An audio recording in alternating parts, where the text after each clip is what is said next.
Hey, YouTube world, we are back. Hope you had a great week and are having a great end to your week so far. This one's a little bit hot off the press, but I just got done watching the Roy Halladay E60 piece done by ESPN, and of course, that just fantastic journalism all around that they do. But this one was impeccable, just a little bit above and beyond what you would expect from the ESPN documentary pieces and long profiles. It was a fascinating story about really the grief that comes with when a famous athlete dies, and when a famous athlete dies because of their own issues and struggles with, in Roy Halladay's case, addiction, but we see it all the time when we talk about any kind of deaths related to murder or abuse of drugs, or in the case of Tony Gwynn, when you talk about cancer and things that may have been self-inflicted in these people's lives. Focusing on these stories can sometimes be difficult, and for the common sports fan, maybe they don't want to hear this story, or maybe they don't want to think deeper about the complexion of, being human and real-life issues seeping into sports. And that was something that they really drove home in the documentary, was that, people are imperfect, and a lot of times in sports, we like to hold people up to these higher moral standards than the average person. I think it's a growing trend, or it's a trend that's working its way down from where it was maybe 50, 60 years ago to where we find ourselves now. But still, we like to make these people immortal, and because they've brought us so much joy, we want to believe that sports is this immortal construct, and it's not. Roy Halladay drove that point home, and then if you focus on what's going on in Minnesota right now and across the country, it drives home the same point, that these sports reflect society. And Roy Halladay's piece shows us that his athletic ability only goes so far, but when you talk about dealing with pain and addiction and depression, anxiety, not being able to function on a day-to-day basis and realizing that you have a problem, seeking treatment, but still trying to uphold this level of status and pride that you've created for yourself over a lifetime of effort and achievement. And, Colin Kaepernick puts this in perfect perspective, that it can disappear that quickly. Whether it be an African-American athlete or Roy Halladay, in his case, where a lot of the pressure was being put on himself to uphold this image that had been crafted over 20 years of professional baseball. And these things can be taken away in an instant. People are afraid of that because everyone wants to be able to control their own legacy. And the thing is, it's just not possible. It's not possible to control your own legacy in sports or in any market that you find yourself in. It's simply put, it's just, excuse me, sorry about that. It's just not possible.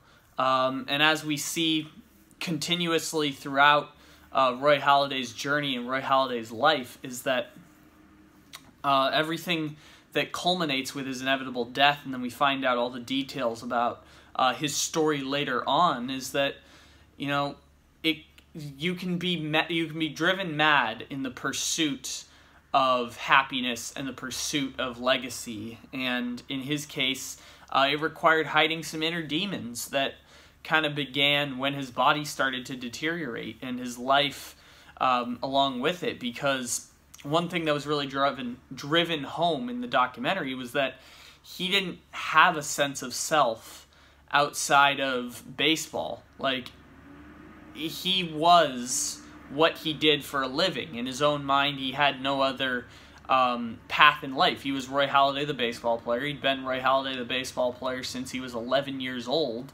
And from that point on, there was no purpose in his life outside of baseball, and no sense of self. And again, these are real life issues. They're things that people battle with every day. And the journalism that's put forth to make people recognize this can only be recognizable if people take what's being put in front of them and listen and pay attention to what's going on.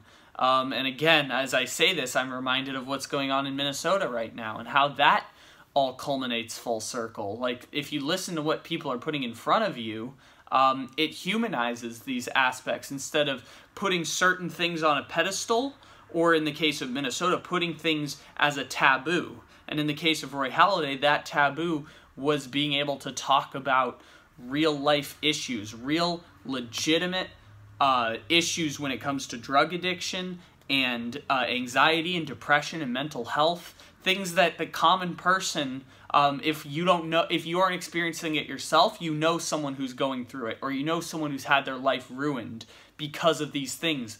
They're very humanized issues, and when we humanize the issue, it gives us an opportunity to grow and to find new perspective.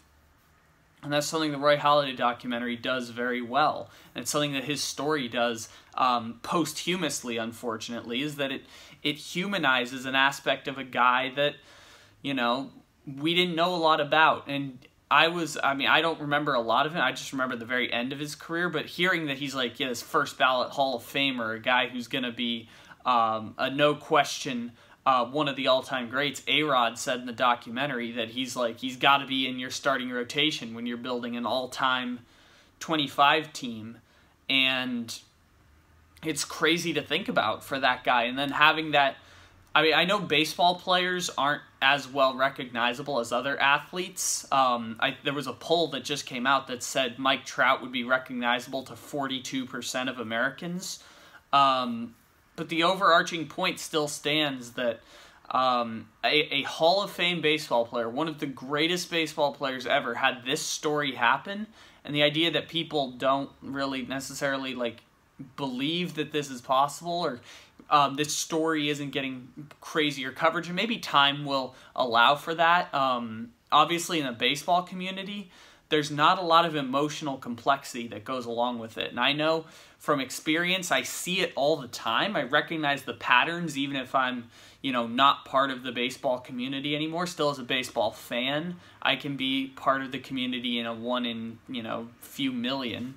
But still, the point still stands that you recognize there's not a lot of compassion, there's not a lot of feeling, and there's not a lot of emotion put into the baseball community. And maybe that's part of an issue. Maybe it's the fact that an overwhelming majority of baseball players are white and American.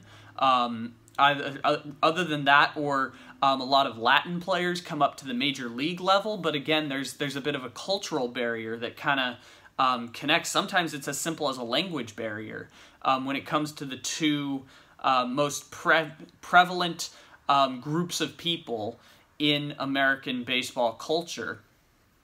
And as a result of this, we see at many times there's an issue with being able to communicate your thoughts and being able to communicate where you stand on certain issues such as mental health and anxiety, and this fear of being vulnerable that comes from both the locker room atmosphere and the guy culture that exists. I know that other people call it bro culture. I call it guy culture. And part of that drives home the point is Brandy Halladay giving his Roy's Hall of Fame speech at Cooperstown, and her being, along with Jane Forbes Clark, the head of the Baseball Hall of Fame, granddaughter of the guy who founded it, or great-granddaughter, something like that. Along those two being the only females on the stage at a Hall of Fame ceremony, and it drives home the point of just how much guy culture infatuates baseball, especially when you have people that for the most part come from similar backgrounds. When you talk about white middle-class America makes up a predominant amount of Major League Baseball. And as a result of that, you're going to get a singular focus that comes into the sport where maybe talking about things like this are not something that's entirely prevalent. And that's a bigger issue than anything with sports. But again, if people don't want to have that conversation, then it's going to take, then Roy Halladay's case is not a learning curve. And then we don't learn from the mistakes of the past. And as the definition goes, like, those who don't learn from history are doomed to repeat it. So if you don't want to listen to the story that's going on, it's understandable, because people put these ideas on a pedestal or they make them taboo. In the case of what's going on in Minnesota right now and Colin Kaepernick, you make these things taboo. It's all political. Or it's just there's a fear about bringing these issues to light, which is obviously, it's just an emotion, but when we find ourselves in situations that make us uncomfortable, our natural reactions are fight, flight, or freeze. And those are our options. And for Roy Halladay, when it came to that, he froze and also fought it at the same time publicly, but internally kind of froze and just accepted to what the reality was. And as a result, it ends up costing him his life. So if you had 11 minutes to listen to this, and I appreciate if you did, I encourage you to spend 45 minutes to an hour watching the full Roy Halladay piece on ESPN, Imperfect, the Roy Halladay story. I finished watching it. It was a great piece, and something I needed to talk about right away as we find ourselves in truly unprecedented times.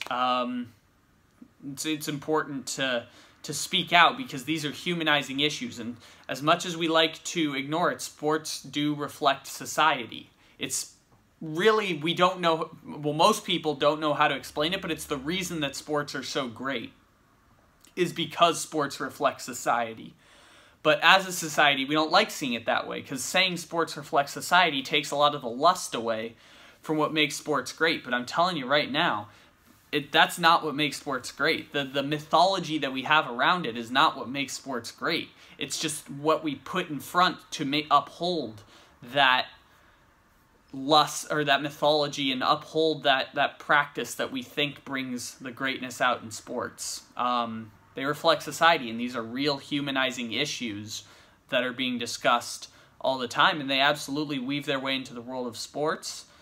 And if that's the way that it's best to communicate those to people, then so be it. Sometimes I find that it's important to just step away from all that stuff and focus on the humanizing aspects of this. But sometimes that's not what people need. Sometimes people need to look at things through the lens of sports to be able to understand, and that's perfectly okay. I know I learn better sometimes that way too, as I listen to Malcolm Jenkins of the Players Coalition talk about George Floyd and the things going on in Minnesota. Like, sometimes that's just a necessary thing when it comes down to how do we talk about humanizing issues in our society, because we'll learn from them. Learn from Roy Halladay. It's a really impactful story about mental health, anxiety, and depression, things that are all social issues.